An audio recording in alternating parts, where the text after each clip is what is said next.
GIFT, Mayiladuthurai மாவட்டம் செம்மனார் கோயில் அருகே தனியார் பள்ளி முன்பு காரில் சென்று கொண்டிருந்த தமிழக வாழ்வுரிமை கட்சி நிர்வாகி மணிமாறன் என்பவர் வெட்டி படுகொலை செய்யப்பட்ட சம்பவம் பெரும் பரபரப்பை ஏற்படுத்தியுள்ளது. இந்த வழக்கில் சம்பந்தமாக மாவட்ட எஸ்பி நேரில் விசாரணை மேற்கொண்டு வருகிறார்.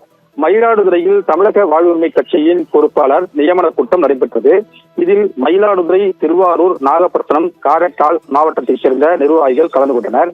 இக்கூட்டத்தில் கடந்த 2022ஆம் ஆண்டு காரைக்கால் மாவட்ட செயலாளர் தேவமணி கொலை செய்யப்பட்ட வழக்கில் முதல் குற்றவாளியான மணிமாறன் கலந்து கொண்டுள்ளார். மேலும் இவர் கட்சியின் காரைக்கால் மாவட்ட செயலாளராகவும் பதவி வகித்து வருவதாக கூறப்படுகிறது. இக்கூட்டத்தில் கலந்து கொண்டு மீண்டும் காரைக்காலுக்கு காரில் சென்றுள்ளார்.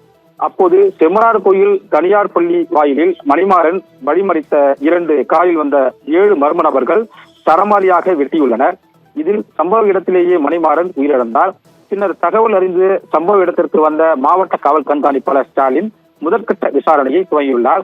தொடர்ந்து பிரேத பரிசோதனைக்காக மணிமாறனின் உடல் மயிலாடுதுறை அரசு மருத்துவமனைக்கு எடுத்துச் செல்லப்பட்டது. இச்சம்பவம் செம்மனார் கோயில் பகுதியில் பெரும் பரபரப்பை ஏற்படுத்தியுள்ளது. விவரங்களுக்கு நன்றி கமலக்கண்ணன்.